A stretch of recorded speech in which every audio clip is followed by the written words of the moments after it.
Belajar jahit untuk pemula. Nah, pertama kita buat dulu ya, kayak baygon, terus gelombang. Nah, terus setelah ini kita bisa bikin garis lurus. Nah, terus ya macam-macam bentuk kayak segitiga, segi empat, dan lingkaran. Itu penting banget. Lalu ya yang paling utama itu dicopot dulu ya spoolnya, bobinnya, jangan pakai benang. Kita tidak pakai benang dulu ya. Nah, lalu kita mulai nih garis. Kita bisa ngikutin secara secara garis lurus dulu.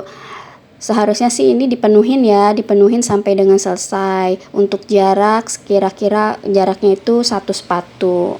Itu kan ada 2 kanan dan kiri. Nah, bisa. Terus setelah itu kita nah hasilnya seperti ini kalau udah selesai itu belakangnya ya. Ini sebenarnya bisa sih dipenuhin antara garis dan garis. Pokoknya jaraknya itu antara 1 sepatu aja. 1 sepatu itu ketika ininya digeser, ke kertasnya digeser, jaraknya itu 1 sepatu. Kita bisa lanjutin. Lalu yang kedua itu kita bisa bikin yang lurus. Masih yang lurus ya. Nah, kalau lurus pokoknya hasilnya seperti ini. Nah, 1 sepatu itu jadi hasilnya seperti ini. Bisa kita penuhin ataupun kita bisa latihannya sampai penuh banget bisa sampai akhir. Nah, kita ganti ke yang gelombang. Nah, seperti ini gelombang. Seperti bunyi irama detak gambar apa tuh kalau di monitor detak jantung seperti itu. Untuk posisinya diambil yang kira-kira senyamannya. Yang penting nggak harus lurus kok, nggak harus sama di garisnya. Bisa aja misalkan untuk pemula itu, untuk awal-awal itu ya di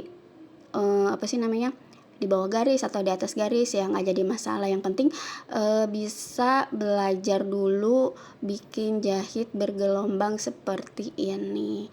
Nah, seperti ini tuh, pelan-pelan aja, nggak usah cepat-cepat. Untuk belajar seperti ini bisa aja di mesin jahit portable juga bisa ya. Kebetulan saya pakai mesin jahit yang high speed. Nah, pelan-pelan aja sampai dengan selesai. Lalu setelah selesai diulang sampai agak sedikit lancar atau tidak kaku ya. Untuk awal-awal pasti kaku. Nanti lama-lama kalau sudah terbiasa pun kita lentur, seperti itu istilahnya. Nah, untuk ini bisa belajarnya bisa sesuai garis. Kalaupun tidak sesuai garis ya tidak apa-apa.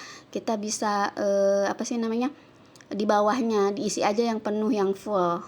Nah, seperti itu. Nah, hasilnya seperti ini tuh. Nah, ini pun tidak sesuai dengan garis, ada yang di atas dan ada yang di bawah. Hehehe, maafkan. Nah, hasilnya pokoknya seperti ini tuh. Nah, lalu selanjutnya itu yang baygon. Nah, kalau yang baygon ini terserah sih mau yang dari dalam atau dari luar terlebih dahulu. Saya pertama ini nyoba dari dalam ya. Ternyata saya menemukan sedikit kesulitan. Nah, lalu saya ubahlah dari yang paling luar. Nah, di sini pelan-pelan aja untuk untuk melakukan proses menjahit ini. Belajar di atas kertasnya pelan-pelan dulu aja. Kita nggak pakai benang dulu ya, kita nggak pakai di kain, kita pakai kertas dulu, nggak apa-apa. Kalau misalkan ada mesin jahitnya di rumah sih enak ya, kita belajar dulu seperti ini gitu. Bisa dipraktekkan untuk yang belum pernah sama sekali pegang mesin pun bisa seperti itu, karena waktu dulu saya pun belajar seperti itu, belum pernah pegang sama sekali, langsung ke mesin besar atau high speed. Nah, seperti ini awal belajar di kertas dulu, dari garis lurus terus bergelombang, terus baru ke baygon atau lingkaran seperti ini. Nah, karena kenapa harus belajar seperti ini, karena nanti kan pas praktek di kain kita bikin bajunya ada yang lengkung, ada yang melingkar, tidak selalu lurus seperti itu mungkin ya. Nah, sampai selesai seperti ini videonya agak lama. Hasilnya itu sama, nggak apa-apa, tidak ketika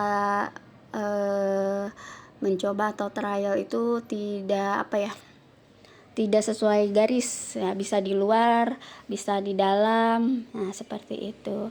Yang penting kita tidak kaku dulu. Nah, hasilnya seperti ini.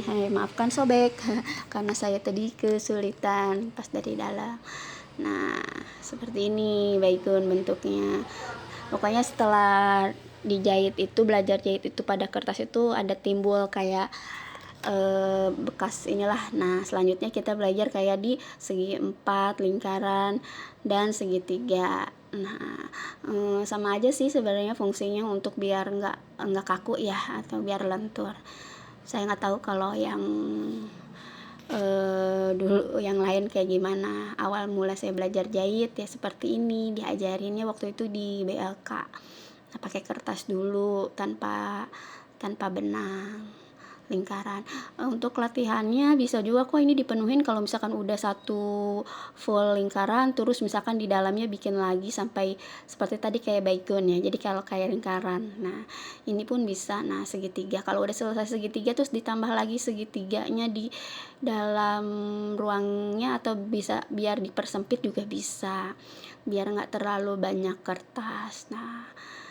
Nah kalau terus, nah yang terakhir itu di segi 4. Kalau segi 4 ya sama aja, untuk belajar supaya tidak kakunya diulang-ulangnya bisa pada kertas yang sama, biar tidak banyak kertas seperti itu. Bisa aja sih, pokoknya sampai penuh lah ruang yang kosongnya itu, penuh dengan tanda-tanda kalau itu udah kita tusuk-tusuk jahit. Nah, kayak gini nih. Nah, ini kan masih ruang, bisa aja di dalamnya itu kita buat lagi seperti itu. Terima kasih, semoga bermanfaat ya. Nah, hasil seperti ini lurus. Nah, sebenarnya bisa sampai penuh juga, itu juga. Terus bergelombangnya juga bisa sampai penuh, bisa sampai pokoknya tidak ada ruang sama sekali, bisa. Nah, terus yang baygon, kalau yang baygon juga masih bisa sampai penuh, sampai istilahnya titik-titik di pas tanda-tanda kalau ketika dijahit sampai penuh ruangnya. Nah, ini yang terakhir. Ataupun bisa juga sih satu kertas itu ya seperti ini aja bisa. Nah, selamat mencoba.